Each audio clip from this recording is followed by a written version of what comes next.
তো বন্ধুরা আজকে একটা নতুন রান্নার রেসিপি নিয়ে চলে এসেছি। আজকে রেসিপি যদি তোমাদের ভালো লেগে থাকে একটু লাইক শেয়ার কমেন্ট করো। আর অবশ্যই আমার চ্যানেলটা সাবস্ক্রাইব করে আমার পাশে থেকো। তো চলো আজকে আজকে বানাবো রুই মাছের সর্ষে পোস্ত। তো সর্ষে পোস্ত বানাবার জন্য কি কি নিয়ে নিয়েছি দেখো। এখানে রুই মাছ নিয়ে নিয়েছি, এখানে সর্ষে পোস্ত, সর্ষে যতটা নেবে পোস্ত ততটা নেবে। এখানে দেখো পেঁয়াজ নিয়েছি, রসুন নিয়েছি, আদা নিয়েছি, দুটো টমেটো, আর দেখো কাঁচা লঙ্কা। তো চলো আমি এগুলো বাটাবুটি করে নিয়ে আসি, তারপর তোমাদের সাথে দেখা হচ্ছে। আর হ্যাঁ বন্ধুরা, আমার ভিডিওটা তোমরা প্রথম থেকে লাস্ট পর্যন্ত অবশ্যই দেখো, তোমাদের খুব ভালো লাগবে। বন্ধুরা আগে আমি মাছগুলো তোমার হলুদ আর নুন মাখিয়ে দেবো, তারপরে ওগুলো বাটতে যাবো। তো এখানে দেখো আমি হলুদ নিয়ে নিচ্ছি। এখানে হলুদ নেবার কোনো মাপে না, তোমরা যেমন খুশি হলুদ দিতে পারো, অনেকে বেশি হলুদ খায় অনেকে কম।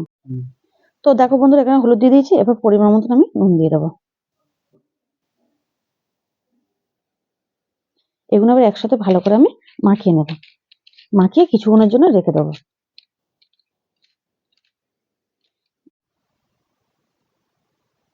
দেখো এই মাছগুলো না একটু ভালো করে হলুদ গুঁড়ো এরকম একটু মাখিয়ে নেবে, দেখবে কালার ভাজার সময় তো কালার গুলো কিন্তু খুব সুন্দর আসে। তো বন্ধুরা এখানে আমার পেঁয়াজ টমেটো কাঁচা লঙ্কা কাটা হয়ে গেছে, আদা রসুন দেখো এখানে ছাড়ানো হয়ে গেছে। তো চলো বেটে নিয়ে আসতে হবে, তোমাদের সাথে দেখাচ্ছি।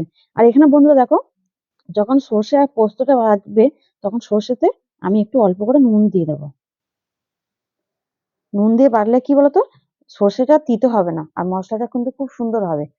আর যখন আমি মাছের বানাবো মাছটা তখন কিন্তু মশলাটা তিতে হবে না। তো চলো আমি বেটে নিয়ে আসি, তারপর তোমাদের সাথে দেখা হচ্ছে। দেখো বন্ধুরা এখানে আমার উনুনটা ধরিয়ে গেছে, আমি এবার দেখো কড়াটা বসিয়ে দিচ্ছি। বন্ধুরা এখানে আমার কড়াটা গরম হয়ে গেছে, এবার আমি এখানে সর্ষের তেল দিয়ে দিচ্ছি। সর্ষের তেলে প্রথম মাছটা আমি ভাজবো।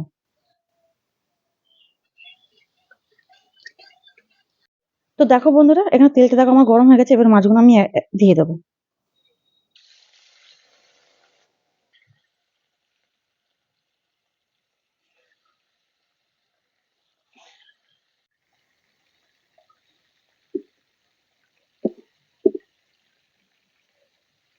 বন্ধুরা আমার মাছগুলো ভাজা হয়ে গেছে, এবার তুলে নিচ্ছি।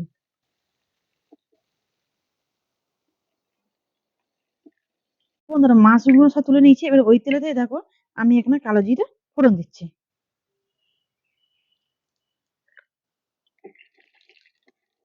তো কালো জিরেটা দেখো ভাজা হয়ে গেছে, কি সুন্দর একটা বাস বেরিয়েছে। এবার ওর মধ্যে আমি দিয়ে দেবো একটা পেঁয়াজ কুচি। তো দেখো একটা পেঁয়াজ আমি কেটে রেখেছি দিয়ে দিচ্ছি।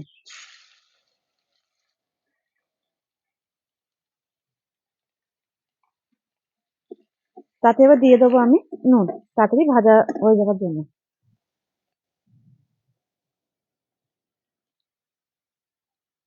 তো চলো পেঁয়াজটা আমি লাল করে একটু ভেজে নিই, তারপর তোমার সাথে আবার দেখা হচ্ছে।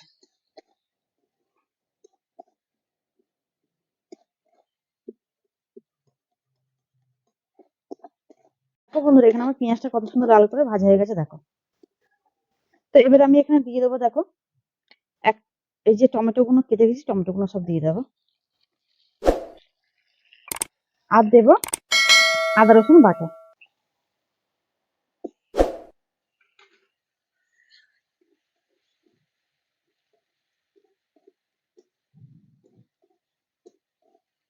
তো বন্ধুরা এখানে আদা রসুন টমেটোটা আমার কি সুন্দর ভাজা হয়ে গেছে দেখো। এবারে আমি এখানে দিয়ে দেবো পরিমাণ মতন হলুদ গুঁড়ো।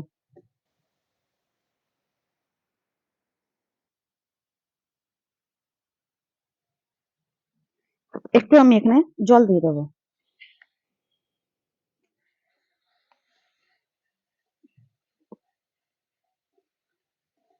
এবার দিয়ে দেবো এখানে যে আমি পোস্ত আর সর্ষেটা যে বেটে রেখেছি, এবার দিয়ে দেবো, দিয়ে একটু ভালো করে আমি কষবো।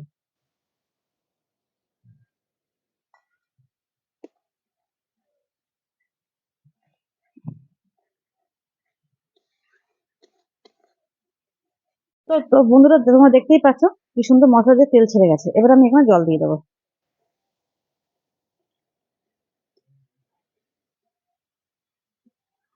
তো চলো গ্রেভিটা ফুটে উঠুক, তারপর তোমাদের সাথে আবার দেখা হচ্ছে। তো দেখো বন্ধুরা এখানে গ্রেভিটা আমার ফুটে গেছে, মাছগুলো এবার দিয়ে দেবো।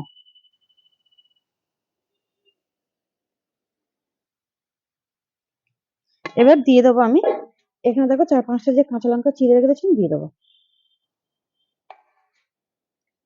আর এখানে নুনটা আমার ঠিক আছে, নুনটা দিতে লাগবে না। তো দেখো এখানে দিয়ে দিয়েছি, একটু মাছ দিয়েছি, একটু ফুটে উঠুক, তারপর তোমাদের সাথে আবার দেখা হচ্ছে। দেখো বন্ধুরা, এখানে রুই মাছের সর্ষে পোস্ত রেডি। আর কি সুন্দর তেল ছেড়ে যাচ্ছে দেখো ওই দিক দিয়ে। তো চলো আমি এবার নাড়িয়ে নেবো।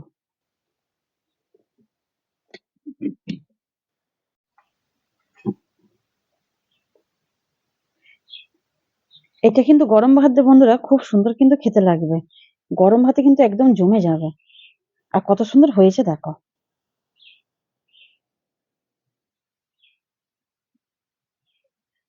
তো বন্ধুরা, আজকের রেসিপিটা তোমাদের কেমন লেগেছে অবশ্যই লাইক শেয়ার কমেন্ট করে জানিও। আর আমার চ্যানেলটা সাবস্ক্রাইব করে আমার পাশে। তো চলো আজকের মতন টাটা।